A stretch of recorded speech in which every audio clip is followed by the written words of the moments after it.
Today we're going to do a what happened to video.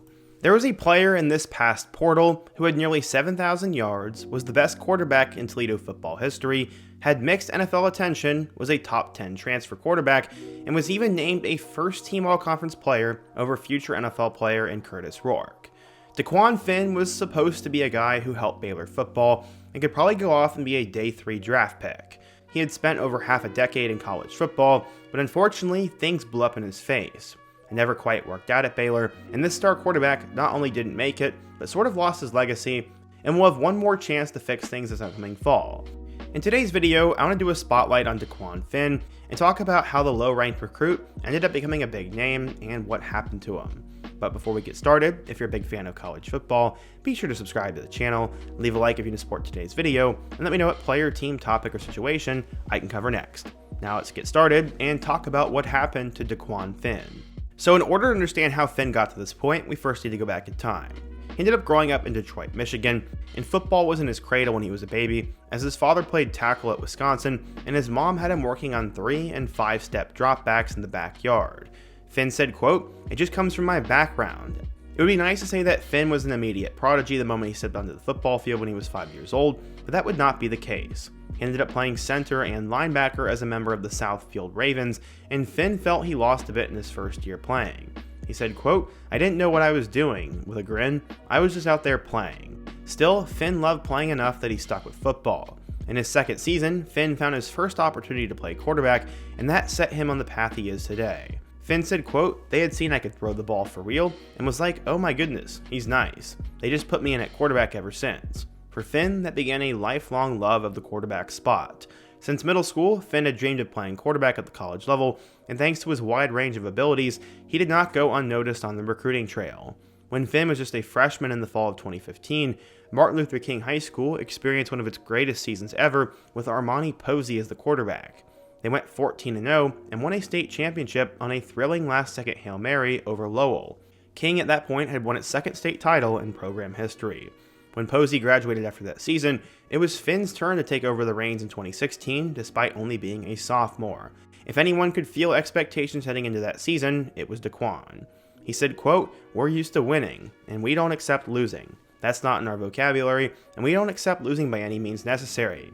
Being at King, it's a high standard for every player, and just being able to be a playmaker and giving it your all."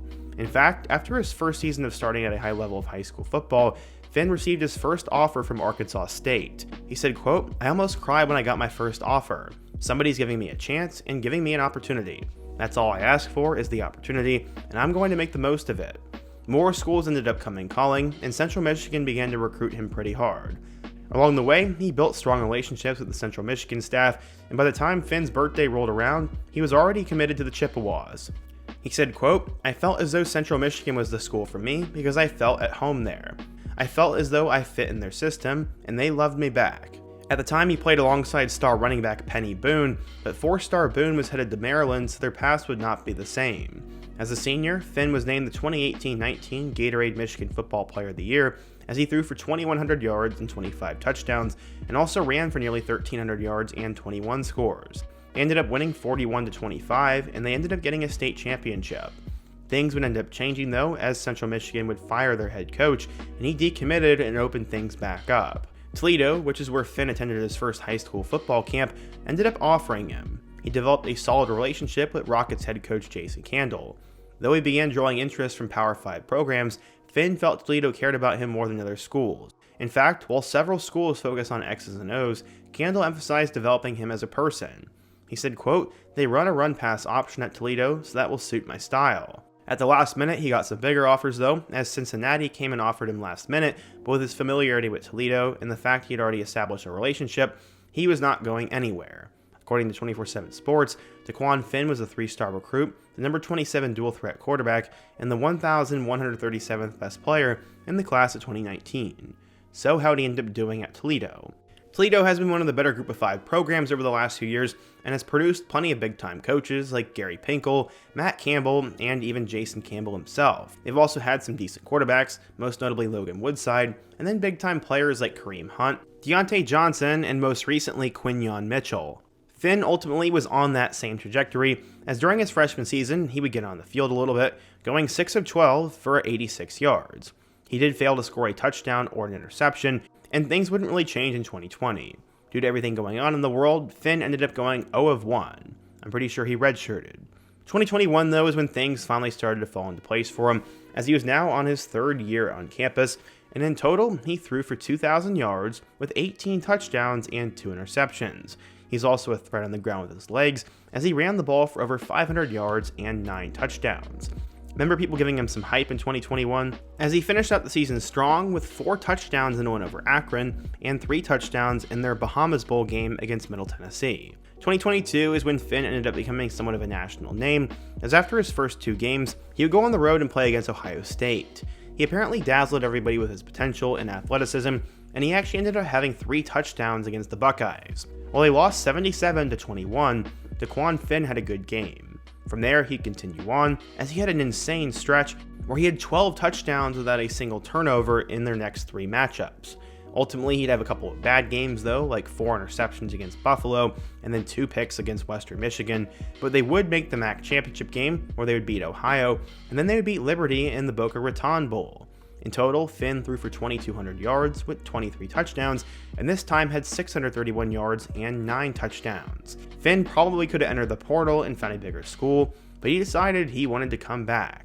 He then would have his best season in a Rockets uniform, as in 2023, he'd almost helped them upset Illinois on the road with 3 touchdowns, and then would help them win their next 11 games. Yes, Toledo ended up becoming one of the best teams in college football in 2023, at least record-wise, and didn't really have, I'd say, any extraordinary performances, but was remarkably consistent throughout the whole year. He led them to the MAC championship game, where they would play against Miami of Ohio, and unfortunately, they would lose.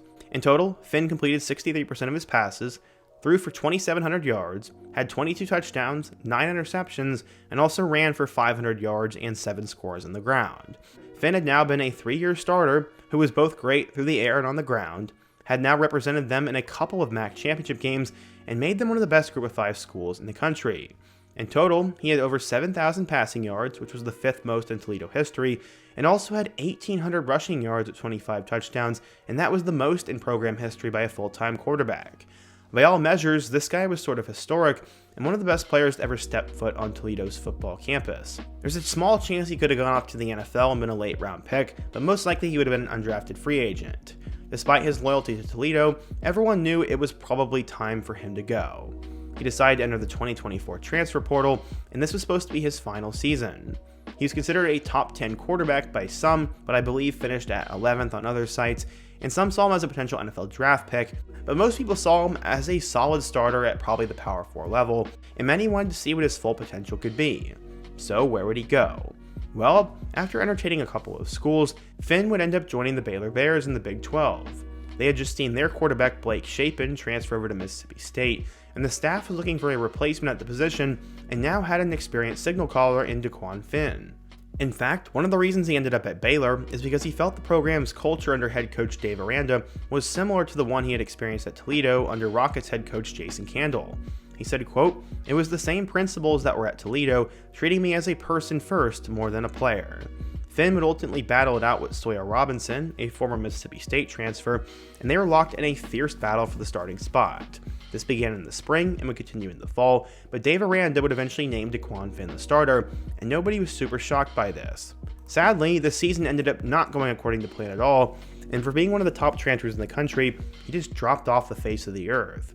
In his first game against Tarleton State, he'd end up having 3 touchdowns and 2 interceptions, which was honestly kind of worrisome as it came against bad competition. Things would not get any better the next week as they ended up losing to Utah, and then he was done for the year. He had 1 touchdown in garbage duty against Texas Tech, but Sawyer Robertson had ended up taking over because Finn had gotten hurt. I'm not really quite sure what happened, but he applied for a medical waiver and ended up actually getting another year of eligibility. Finn would finish the 2024 season with 307 passing yards and 3 passing touchdowns, and also had 2 interceptions. Yeah, his time at Baylor was super uneventful. He had a bad game against Tarleton State, then got hurt, and then got replaced. For a guy who was supposed to be one of the top transfers in the country, he didn't do much, but most of it really wasn't his fault. He decided to enter the portal again because he had an extra year of eligibility, and many thought he'd end up at Michigan. Another side note is that Dante Moore was actually the backup quarterback behind him in high school, and he's now obviously at Oregon via UCLA, but some thought he would decide to return home to Michigan. I mean, it's not like the guy was absolutely terrible, or would have been a bad addition, but they'd end up getting Mikey Keene from USC. While there were a lot of rumors about him going to Michigan, that would not end up happening at all. So where would he go then? Well, he actually ended up back in the MAC with a school that's rivals with Toledo, as he's now at Miami of Ohio. The Red Hawks have had Brett Gabbert as their quarterback for seemingly an eternity, and they now have another guy who has spent nearly 7 years in college football, as Finn decided to choose them. He'll be back to the MAC conference where he started his career, and it looks like he'll finish his year there. His time at Baylor was short and not very sweet, but we'll just have to wait and see what happens with him. I'm pretty sure he'll probably be the starter, or at minimum he'll be a backup. To me, Finn deserved a video because this was just very fascinating. I mean, this guy is literally the best quarterback in Toledo history, and pretty much played in just 2 games at Baylor before now transferring back to the Group of 5 level. This shows how competitive and how cruel college football can be, as one minute you're on top of the world, and the next minute you're completely forgotten. I don't really think he has much NFL potential, but hopefully he can save his career at Miami of Ohio and get his name back into positive spotlight. I have definitely been hearing about this guy for years and wish him nothing but success. What do you guys think? If you're a Toledo, Miami of Ohio, or Baylor fan, what do you think of DeQuan Finn? And who's another big time player who didn't work out that I could take a look at next? Be sure to let me know down below, leave a like if you support today's video, subscribe if you're new, and check out some of the videos on the end screen. Hope to see you guys again soon, but until next time, peace.